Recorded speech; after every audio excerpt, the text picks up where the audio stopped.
Hello and welcome to this episode of On the Neutral Ground. Thanks for tuning in. And check us out on all social media platforms at On the NG Show, as well as YouTube and Apple Podcast. Hi, I'm Victoria Green. And I'm Jason Wagensback. We got a lively bunch here today. We have the team of the feature film, Easy Does It. We will be chatting with writer-director Will Addison and writer-star Ben Methany. And we also have our first two-time guest on this show, producer Lizzie Guitreau. It is going to be fun. Enjoy the show.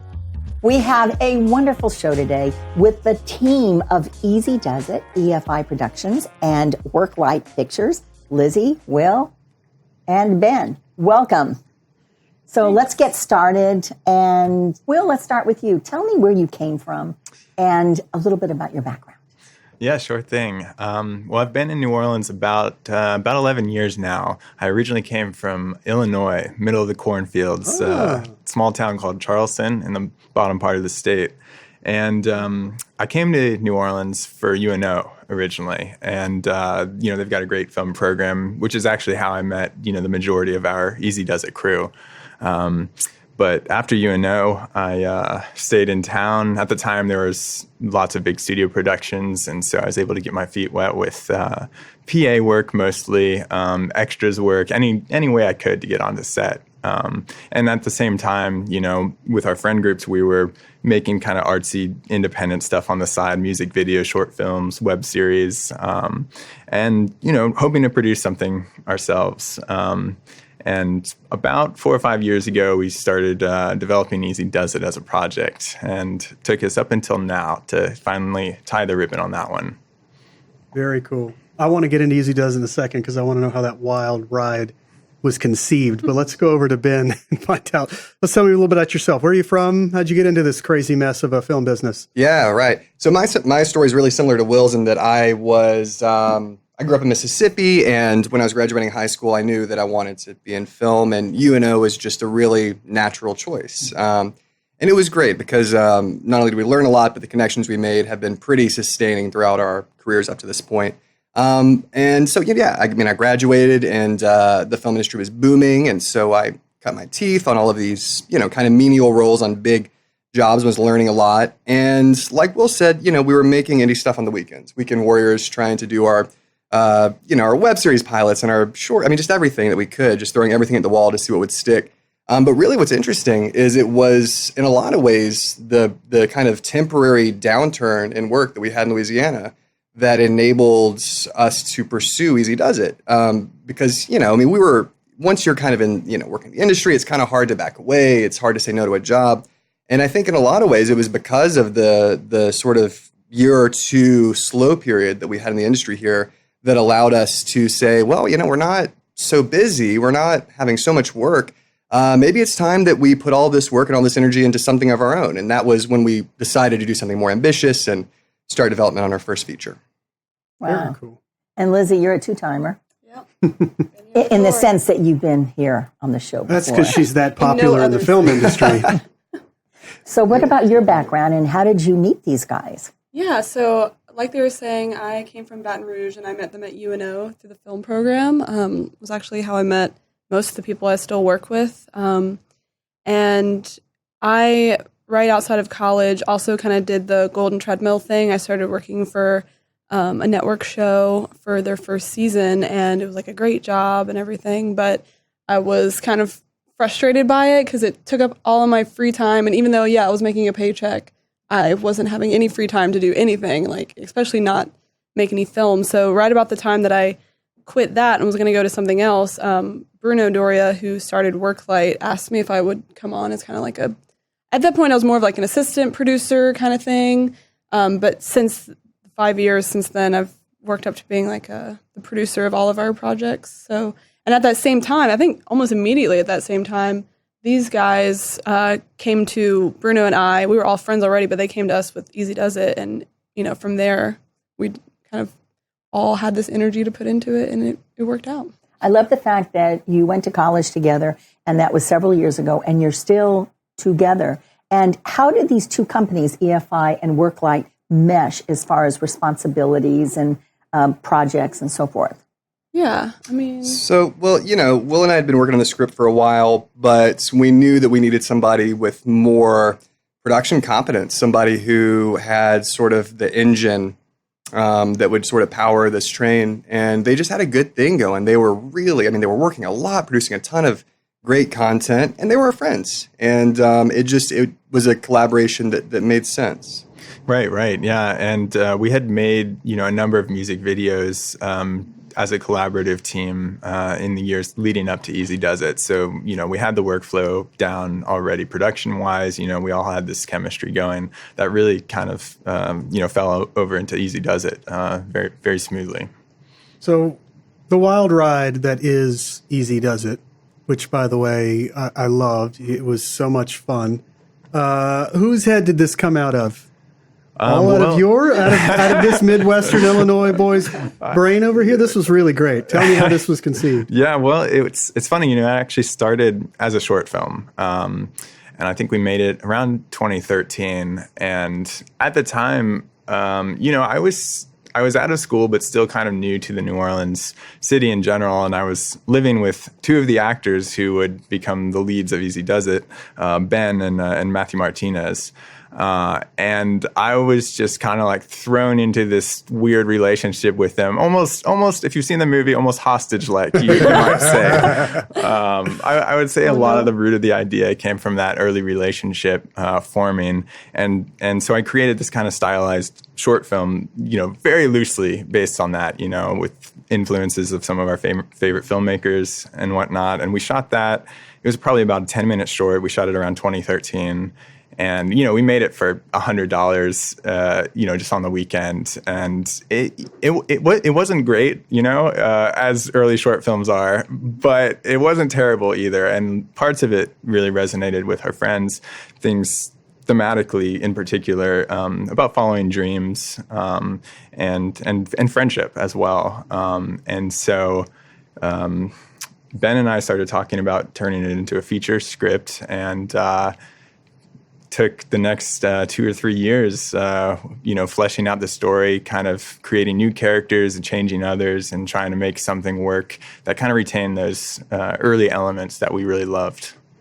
Interesting. Yeah, and speaking to the writing process, I think this being a podcast that hopefully, aspiring filmmakers can turn to for advice, one thing that worked in our favor was, we wrote a script that we thought was good. Draft 5. Yeah, baby, let's do it. And that was like, I don't know, 2012 or 2013. Like, let's start raising money. This will be great. And the raising money part of it was not so great. That took a long time. But all the while, Will and I kept rewriting. We lived together, which helped. But every morning for years, we would write and then rewrite. And, especially being in terms of feature films, somewhat inexperienced filmmakers, that was actually a huge blessing because, we ended up making draft 15 plus, draft 20, who knows? But that was maybe one of the best breaks that we caught, was getting to have the time, which is a luxury that I think a lot of filmmakers who are further in their careers don't get, to keep rewriting. So that was just kind of an interesting part of the process. That's great. So you talk about fundraising being very challenging, raising the money. You were very creative. You did a Kickstarter campaign, which is a crowdsourcing element that a lot of us use. You did events. You had a physical sponsor. Lizzie, what were some of the other challenges and successes as far as fundraising goes?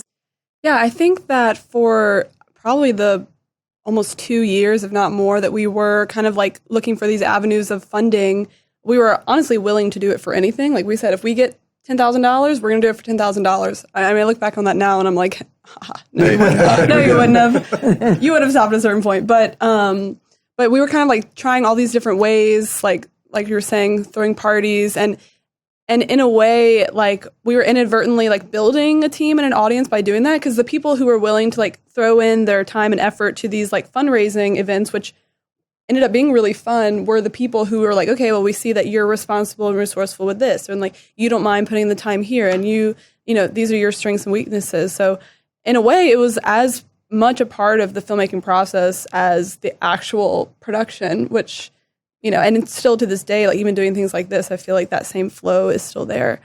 But yeah, like raising the money is really hard and doing a Kickstarter is really hard. But all these things kind of like let people know who you are, and they see your work ethic, and they see like what you're producing. And in the end, it kind of built us this little, I guess, like a fan base, not of a ton of people, but enough of people who, you know, like loyal people who are like, I see what you're Built an doing. audience. And, you know, and then to be able to show it finally, we premiered at the New Orleans Film Fest in October, so just over a month ago, was just like really rewarding, because it felt like more than just like, okay, let's get together and watch our movie. It was like this big room of people who were like, let's get together and watch our movie. What did y'all do first? Did you crowdfund first? Was that your first level of revenue? That was, so the crowdfunding was for $25,000, and that to us was kind of like our seed money to basically get a higher equity investor involved, or an actor that would get an investor interested or something like that to kind of jumpstart us.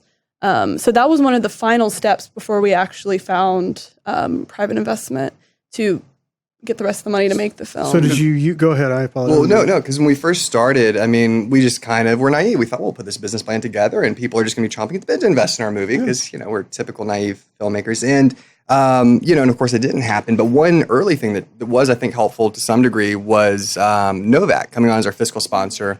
And, you know, I mean, it takes money to raise money. And so we were able to bring in just a few thousand and a fiscal sponsor, for those who don't know, is a 501c3 charitable organization who can actually sponsor your film by accepting tax-deductible donations on your behalf.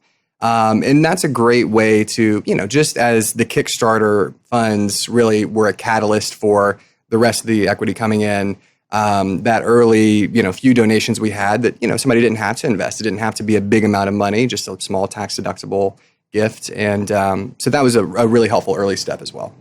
Yeah, and to add on to that, I think one of the huge things that I learned in that process was that, you know, being first-time filmmakers, you can't just sell an idea based on a script or a business plan. Like, people need something to latch onto. They need to see what the movie's going to be like. And when EFI first teamed up with Worklight, we decided to make a concept trailer.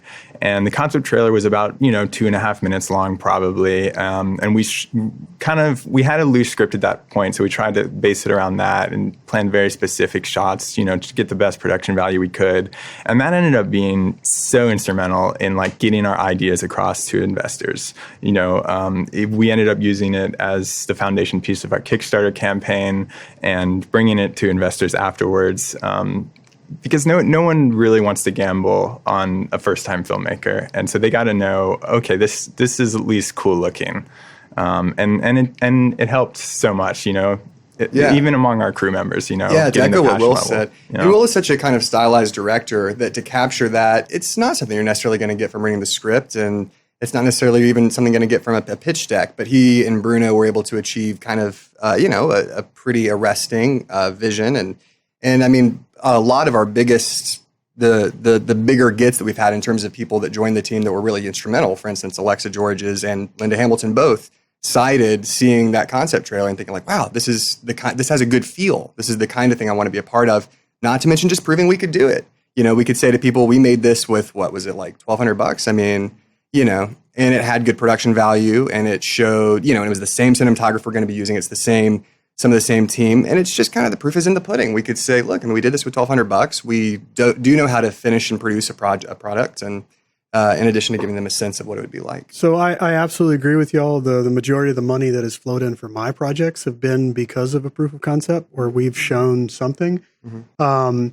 There's also a piece that you can do for $0, which is what we do around here, which is we call them rip-o-matics, where we go and rip stuff off of line just to give a tone and a theme of what the story that we believe that we're about to tell is. And that has gotten a lot of air.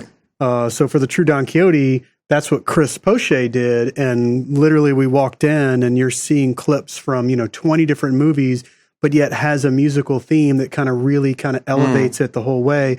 And you're watching 60 seconds of, oh, wow, this is a really beautiful piece that I see where you're going with it, utilizing, all of this other art, but yet just to show what we're trying to get to. So if you don't have the $1,200 or the resources that you guys have, find a way to visually tell that. We're in a visual industry. I mean, not everything on this page is going to jump off that page to an investor and be like, I really want to put my money on this character here or this scene here because this story is going to be fantastic. They're not going to understand that until they visually see it a lot of the time. Unfortunately, we don't have a lot of investors in Louisiana that are investing heavily in film, so they're not going to be able to take a treatment or to, take that piece or that idea, put development money into it, create a script, and then you're kind of off to the races there. Here, you guys did the right approach, and I would recommend, obviously, our audience to go out and do the same thing. And moving forward, you should just continue doing that. That'll really, obviously, help elevate any of your projects moving forward, just from my own experience. So. Totally. And as far as I have to agree, having a fiscal sponsor in New Orleans Video and Access Center, Novak was my fiscal sponsor as well. And they promote your film. It's on the website, and it's in it. I mean, that's very important to be tax deductible. But also they co-sponsor the events. And if you're doing a fundraiser, they're a 501c3. So people are more apt to say, sure, it's tax deductible. There are ways to go around that. But Novak and any fiscal sponsor that a filmmaker can get on board can only generate positive funding. Well, so you got Novak first is what you were saying, correct? Or was it the $25,000 first? Oh, Novak first. So you got Novak first. What did you do with the $25,000? Did it all go to development? Did you guys utilize and get a lawyer at that point? Did you, what happened first, if you will? You don't have to give me the nuts and crannies of exactly, but just some basic overview. Like, we need this money to do X to make, this trailer, this teaser. What? I think it went straight into the budget at that point, right? That's right. Yeah. Because we had talked about, maybe we would use this to get a name actor attached, and that's how we'd get the rest of the things. And we were just kind of lucky because, once you've raised money and then start spending it, it's pretty risky. So thankfully, we didn't have to do that. Right after we had the successful Kickstarter, shortly thereafter was when we met Alexa Georges, which is when everything kind of changed for us. Yeah, it goes to show that you never know. And that the word networking, I hear this a lot, and it has a very clinical, cold feel. But in the end, networking is just making friendships. Technically at UNO, we were networking, though in reality, we were just seeing who we liked and who we trusted and working with those people. So it was really the perfect time. Any sooner, I don't think it would have worked out. But at that point, we had already run a Kickstarter campaign, and that's really kind of what pushed us over the edge. We had been going to investors for the whole year before that, but succeeding in the campaign kind of legitimized us in the eyes of the local film community.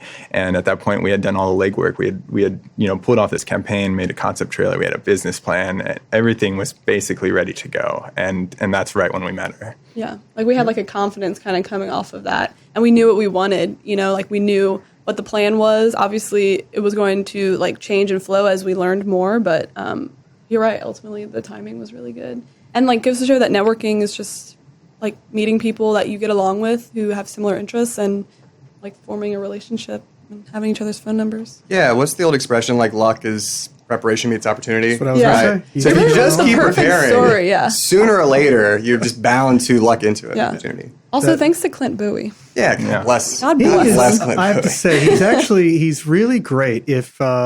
If he meets you once, he almost, I feel remembers your face just about every time. There's a bunch of people I'm always hanging out with, and Clint's like, oh, I met you there. And I'm like, how did you guys remember? You meet so many people, Clint. I know. And then secondly, he is that loving of a filmmaker community guy that he wants to see the success of all of us here. And he's really vocal about it. And you have to tip your hat to a guy who's obviously he's the director of the New Orleans Film Fest. And so he's got a lot of weight on his shoulders, and surely have a ton of people coming at him on a regular basis to try to get their film into the festival. So I have to say he's doing a fantastic job. So I want to give a shout out to him real quick.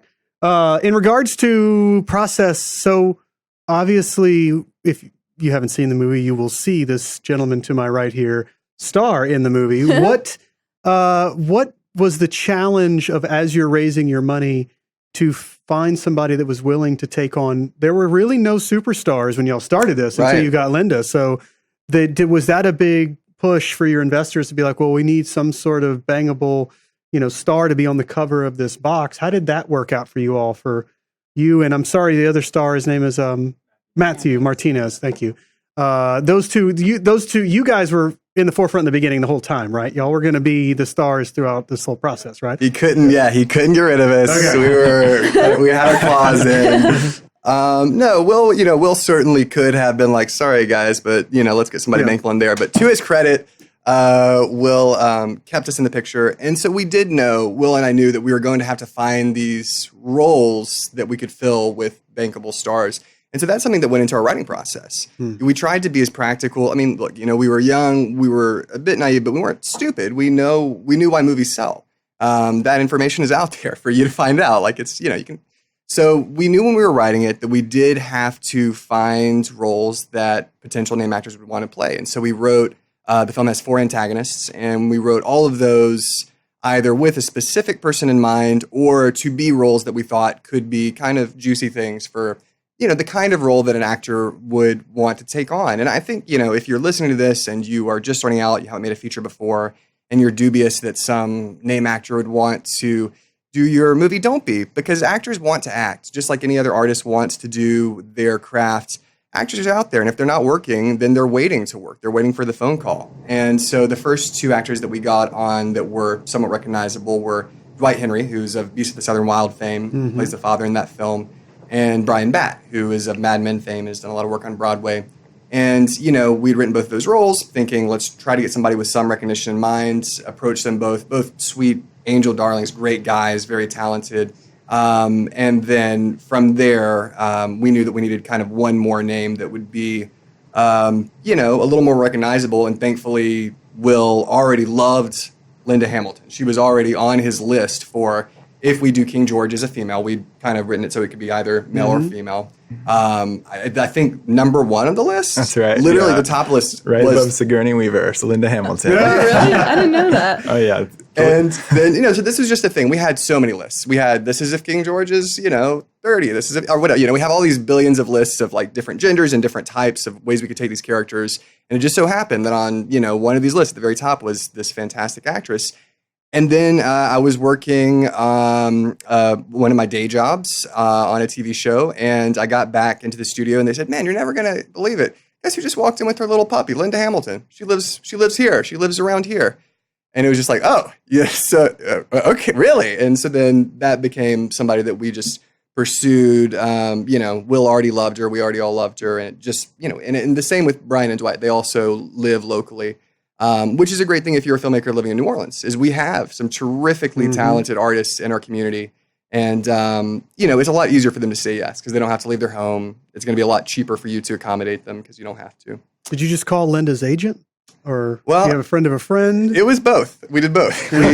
So Alexa Georges knows everybody, our executive producer. Yes, she does. And so we did go through, Alexa somehow knew somebody who knew a manager of hers or a former manager of hers and was, got the script to her agent through that connection and, it got to Linda. But then she also knew a neighbor of Linda's who, said, oh, and she happens to go to this coffee shop. And Alexa was fully prepared to show up at the coffee shop or to find out where she lived and put a gift basket with doggy treats on her front door in the script. It would, because she's the type of person who will get something done. And so, ultimately it was through the agent that it happened, but that wasn't for lack of trying every other avenue. So what was it like, Will, directing Linda Hamilton? Oh, Linda's awesome. Honestly, it was like directing any of our friends. She was so down to do a DIY, art film with just some cool New Orleans artists. And she made everyone comfortable. She was willing to try anything. I can't say enough good things about her. She's great. She's a big actress, so her salary was a lot higher than we could afford to offer her. She really just kind of fell in love with the community and kind of just became another one of us in the best way. That is really cool. That first day on set, take yourself back to it. And she's there, she's acting. And was there any intimidation? Was there any nervousness on your part? Not really. We had already rehearsed with her, a couple of days before that and kind of built a rapport. I think I was nervous about, other things. Like she's got a gold tooth and it wasn't latching onto her teeth. And she was like, "Get me a pair of pliers. I'll make it work." Which is actually what happened. And she did that. She just crunched it down a little. Wow. But she loved the spirit of it. It's like DIY, do whatever it takes. And we all had fun doing it too. There was a bunch of really fun characters, and as much as I love Ben and Matthew's characters, I got to talk to you about Blue Eyes. Like, I have to say, Blue Eyes, when she came on, Gordon's her last name. What's her first name? Susan Gordon. Yeah. When she came on, she was immediately in my peripheral. And I was like, what has happened here? This is some awesomeness that I think I'm going to enjoy for the rest of this movie. And I did for sure. And I could see that character being another little movie all on its own, if not a TV show, if you wanted to go that route. And to see her on stage completely different than her character was the over-the-top seller for me when I saw her up there. So how did this character come into the frame? Tell me a little bit about how this came up. Well, we always had this kind of off-kilter, kind of vague villain that we wanted pursuing them. And Susan, she was actually in our concept trailer as a completely different character, as more of a hippie girl who they meet along the way. But we've worked with Susan a long time. She also went to UNO. And so we knew her range, which is fantastic. She can do improv comedy, and she can do these crazy, method style dramatic roles. And I think we just always knew it was going to be her in a way, And I guess it's something that's interesting about it is if we did pursue actors that were a more obvious choice, that would have probably been a much more boring choice to play this relentless killing machine. And it's almost like there's this thing, if you can't find the person who is just exactly tailored for that role, find the actor who can play any role. And that's Susan Gordon. I mean, she's a force of nature. She's so versatile. Like you said, she completely transformed herself night and day from her real self to create this character with Will from nothing. That's right, yeah. And she's a method actor at times. And if you've seen the movie, she's kind of this psychotic baseball bat welding villain. And she stayed in character the entire time we were filming. In fact, she was rehearsing over the levee by herself, just like snarling and hitting things with their baseball bat, just the ground, not people. And then the police show up. Someone had seen her out there, thinking she was this crazy person. And they came out and guns up and everything, and she had to throw down her bat, hold up her script, and say, "No, I'm just an actor." Do you know where she got her motivation from? Did she go watch? We talked about all kinds of characters, a few that come to mind. There was a lot of talk about Clockwork Orange, actually, the main character in that, Alex. But honestly, we would have to get her in here. Her process is pretty deep. It was good. So now, Colin was the person who was kidnapped, and that appears like that was a transformation in itself. No, that's Corey. He's a very gifted actor. He's got incredible comic timing. He started in the world of comedy and also went to UNO. He's also somebody we knew from back then. Oh my goodness! There's a bunch of them here. UNO grad. Yeah, UNO grad as well. Yeah. I took 2 classes there. Everybody all around. LSU system. So, Corey was somebody that Will had in the original short. That's right. He was a budding. He did a bunch of stuff. Those early EFI, little shorts. He did a bunch of those, and so I think he was just kind of a comedic mind that you thought could just kind of carry this. Oh yeah, but also his dynamic with you and Matthew. There was something about the three of you together that was just kind of worked. You were all so different, yet the meshing of it all just we meshed. Good stuff. Yeah, we meshed. And this is definitely a buddy film. Yeah. However, it's very poignant, and we don't want to tell the ending because some of you may have not seen it yet. But it's very poignant, and it gets to your heart during many times throughout the film. Cinematically, let's talk about that, because you use many different cameras, but yet it's shot well, it's edited well, and then the intermittent 16 millimeter shots that you use. Talk about that a little bit. Yeah, let's see where to start. Of course, Bruno Dorio isn't here. He was the cinematographer. Yeah, I mean, Bruno did a great job of, the compositions are beautiful and keeping things, with a unified look across the board. We mostly shot using a red camera, but, there's so many times when you just don't have time, or the shot, you don't want to drive a car over a red camera, so you dig a hole with a GoPro instead, or something like that. And so we ended up using probably about 12 different cameras throughout the shoot, which is not a great strategy, as you find out once you're trying to color grade the movie, trying to match everything. We had a terrific colorist, Bradley Greer, out of Coyote Color. That's right, So out good. of Coyote. And Kyoto Color. Kyoto, that's right, yeah. And together, Bradley and Bruno and I, we researched film grain stocks from the late 60s, early 70s, things like Badlands and Easy Rider and Texas Chainsaw Massacre. And we tried to make everything look that way, We also shot a small portion of it on 16, which we would have loved to shoot the whole thing on film. It's definitely a filmic type of movie, but that's just not in our budget, being broke indie filmmakers as we are. Yeah, that would have been challenging. But yeah, the style was very original.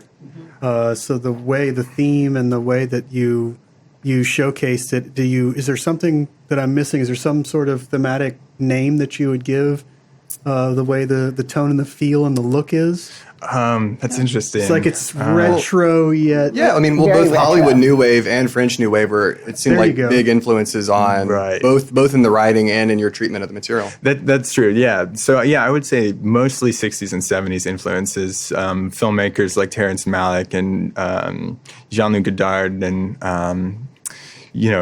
Dennis Hopper, of course. But there's also a mix of newer filmmaking styles, too. It's kind of like a fusion of these two worlds. Like, there's a lot of, like, Edgar Wright-style flash cuts, and, there's a lot of Wes Anderson symmetry. yeah, a lot of sometimes. symmetry, kind of Coen Brothers tone at times. We just pulled from everything we loved, basically, and said, let's try and twist it up and make something new. It worked. Go see it, I have to say. Now, Lizzie, you were behind the scenes, focused on the budgeting and staying on budget, keeping your time on schedule. These guys were focused on the creative end. How did you manage all of this? And where were your challenges? I'm like having the sweats just thinking back. It was very tough. I think one thing that made it tough but also made it possible was we broke up filming over an insane amount of time. Like, we had like a series of days in a row for principal, but then over probably a year, we were kind of like knocking off shots as we had the time and resources to do it. So that kind of made it go in chunks. 'Cause I think if it had all been at once, I mean, if you haven't seen the film, I mean, it's got like, we bought a vintage Mustang and had to keep that thing running. Like, we're out on like different locations every single day of filming, sometimes 2 in a day. We're running and gunning. Like, all of these elements are really hard to juggle. I would say our team was really good at communicating. We also had like a very like tight team. We didn't have not a single person in excess on set. Like, you would never see someone like chilling on their phone on set. So everyone was like very much connected and in loop. So keeping track of expenses. Honestly, I was kind of hardcore about it. I would say intense. no to a lot of no's. things. No was just the Lots of default thing. things. She wouldn't let you finish the question. You just say, "Hey, Lizzie," she'd say no. You'd have to talk to me about it. I'd be like, And then okay, you'd walk away. sorry. Had to get that out of As my a good system. producer should. Yeah, it was hard. I learned so much. I learned so much. I realized that there are no classes on like line producing, or at least none that I've seen or had access to. And it wasn't something we particularly learned in film school, though we learned lots of other things. So you kind of, like anything else, you kind of just like piece it all together. I don't know. I wish I had some advice for someone out there. I guess like a QuickBooks account. Well, I think if there's one secret sauce, it's just the fact that we had this team who was so devoted. Yeah. I mean, they were working for beans, and then sometimes like half of one bean. I mean, they were so devoted. And like Lizzie said, we had to, by necessity, stretch out the shoot over, I mean, basically like 2 years by the end of it. And they were along for the ride. Like, they were just, they answered the call every time that, we picked up the phone. And so having people that were willing to work for a smidgen of the rates that they're worth and to just always be there, if there's any thing that another filmmaker could emulate. It's finding a team of people who you believe in and who have reciprocal belief in you in that project, and really making them part of that project in a really integral way from early on. That's a great point. And also like a more practical, like I think the practical, like physical manifestation of that was that we paid everyone the exact same rate every day. Yeah. Like no change in rate from prep to post. And I think that harbored like just a very equal sense. You know, there was no necessary hierarchy. So not that there wasn't order, you know, not that people didn't have people to report to and speak with, but in that everyone just felt equal. And I think that was like probably the smartest thing we could have done. And at the time we were doing it out of necessity, but also at the same time of like, how do you measure one person's work? How do you measure Will's work against the sound guy and the PA who's like also there for 14-hour days? You know, it's like we're all here working for like you're saying, like uncooked rice. So in the end, it really worked out because you got the people who are like, they're getting paid in fun, you know, and they're getting paid in food. Experience and food. Yeah. We fed them. Mostly. That's smart. I mean, I didn't go to graduate school, and that was my graduate school was starting, you know, a television pilot that we created on our own. And we spent, just like you guys, 2 years making that, you know, didn't unfortunately see the light of day to what you all had, but it was my portfolio. It was my graduate school where I had to learn everything, you know, how to work camera, how to work sound, how to do any job that I needed to on that given day just to get the job done. But then we constantly talk on our show about networking, and that's what really helped me was networking to meet people who had those resources that wanted to think in the same way and actually accomplish something that we all did collectively as well. And so those relationships and those experiences are going to make y'all, not that you aren't already wonderful filmmakers, it's just going to elevate you all more and more and probably faster than you could possibly imagine. I think you can have a lot to gain from all this. I want to get into schedule real quick because that was really interesting.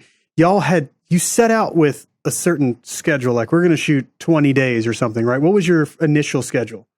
I believe it was 25 days. Yeah, it was like a little bit over 3.5 weeks. And I remember y'all talking about this on the Q&A, and it ended up being like 40 or something? 49. And not all of those are full days. Some are just like picking off shots or whatever. But I mean, again, if you see the film and see, I don't think we knew how, what's that word? Like when you're aiming for a lot. Ambitious. We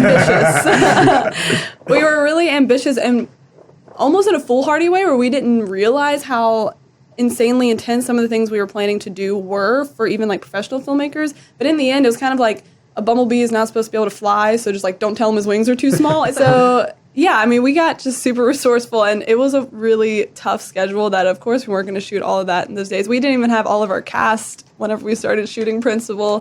That's right. But in the end, you know, we made it work. It worked out. Ignorance is bliss. Ignorance is bliss. Now that I know, it's like, all right, next film, one man, one room.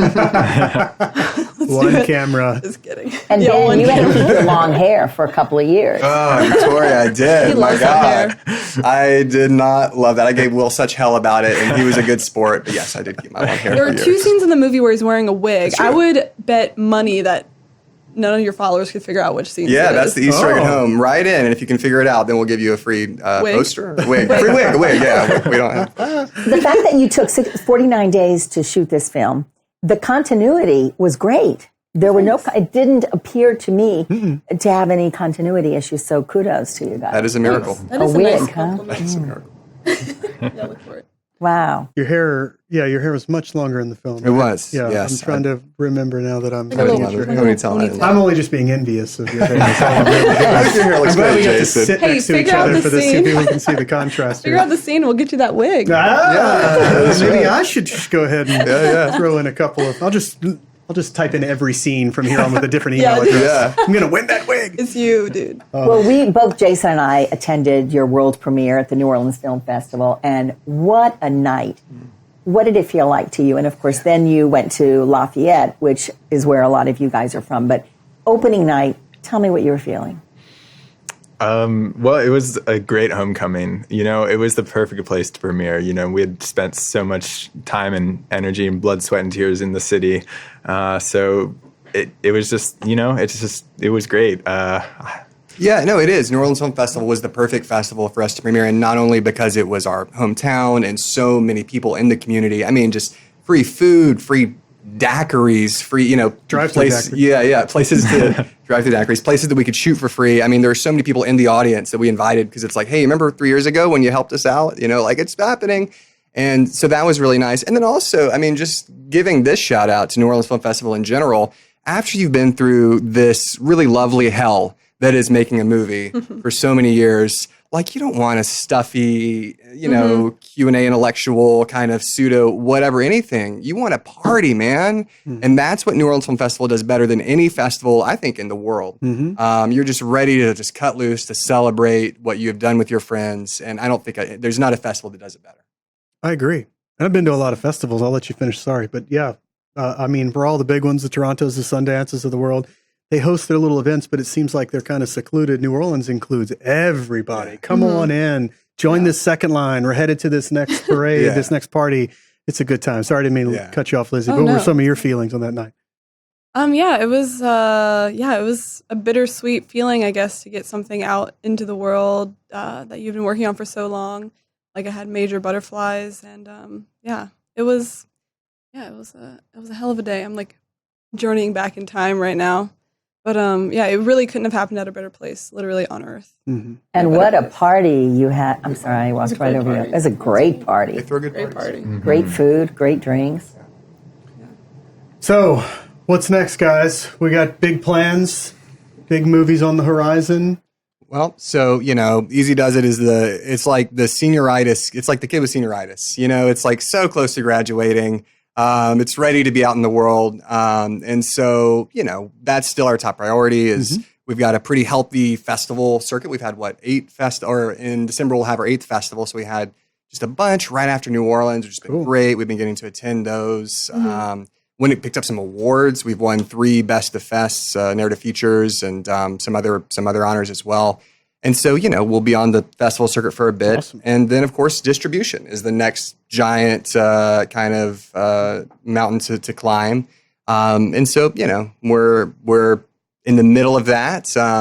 Things are going so far so good. At the same time, if you're a distributor and are listening to this, you can call us. That's fine. We'll pick up the phone. So, so far so good. We're learning. Now that's the next thing to learn about. I mean, as you know, again, that's just, you don't learn that stuff in film school. That's just another thing that you only learn about by going through the process. Absolutely. I mean, with a big name like Linda Hamilton from all the Terminator series, I would think you're going to find somebody who's going to really want to pick it up. Plus the fact that, again, if they watch the movie, they're really going to find this is a fun ride. And so hopefully there's going to be somebody's going to get behind you guys and realize that there's going to be an audience there for you all. So good luck to that for sure. And hopefully you all will continue writing and enjoy the filmmaking process of less than 49 days. Maybe we can stick to a little bit more of a timeline, which I've tried to do myself. Believe me, I've had to learn how to rein in my creatives, Lizzie. It's fun. Take out the whip next time. Love y'all. Yeah, for sure. Where can some of the audience that we have here find more of your stuff? Are you on social? What a great question, Jason. Lizzie, do you remember? Thank God. I'm like, so apparently distributors care how many social media followers you have. Like what? What world is this? So if you do want to help us, what are our tags? At Easy Does It Film on Instagram, at Easy Does It Film on Twitter, which is always a fun one, and I believe just Easy Does It on Facebook. So or Easy Does It Movie. I mean, any mercy in your soul and like a thumb that works. I would go follow us. We actually have a pretty sweet Instagram. You should see. Yeah. I follow you guys. You do. You do, and you comment, and you like. You're a favorite, Victoria. Thank you. Thank you. But it is a big help. Well, it's very important. Social media is the thing. And you mentioned distributors like social media and followers. Distribution is a totally different ballgame right now. We've talked about that on several shows. And it's very different than it was even 2 years ago or even a year ago. Certainly. And if you could get something rolling with social media, then by all means. Yeah. Absolutely. Well, good. Well, guys, thanks for coming in today. Is anything else that we've left out that y'all want to add to it other than... Some final thoughts? Yeah. Other than go guess which one he's got the... Yeah, go win that wig. No, I mean, for filmmakers who are like we were a few years ago, we spoke a lot about how naivety can be something that protects you, but at the same time, don't be afraid to make big plans. We did stumble through a lot of it, but we also tried our hardest to talk to everybody that we knew that had been through it. I mean, we met with so many people who were kind of mentor figures to us, people that had made features, producers, directors, to try to get as much intel about what we were up against as we could. Try to see what's selling. How are we going to sell this thing? Because we're not going to get it funded unless we're going to sell it, and really try to incorporate as much intel into the plan as possible. So, that's not to say don't try a crazy plan. Do try a crazy plan, but just have a plan. I think that's... Looking at the end before you get started and answering the whys. Yeah. Very important. Very important. Will? Anything you want to add? Man, there's not much more to add. Just to echo Ben, just keep trying to make stuff. That's the only way to keep moving forward in film. Mm-hmm. Yeah. And Lizzie, do you have that whip? Yeah, keep your whip on your hip. But have a team. I don't think that. I mean, we've said this probably 100 times, either directly or indirectly, just in this conversation. But your team is going to be who gets it done. Unless you're Robert Rodriguez, you're probably not going to make a feature by yourself. So value the people you work with. Don't be afraid of conflict, and don't be afraid to find the healthiest way to resolve it. And have fun. Damn, it's like making a movie should always be fun, even whenever you're literally sweating over whatever your spreadsheet or your script or whatever. Yeah, that's so true. Thanks for having us. Thanks for having Thank you us. for joining our show. We're really excited. Congratulations. We look forward to many successes and awards and accolades in the future, and congratulations. And Lizzie's just going to have to be our next third guest, the first of many things that are moving on.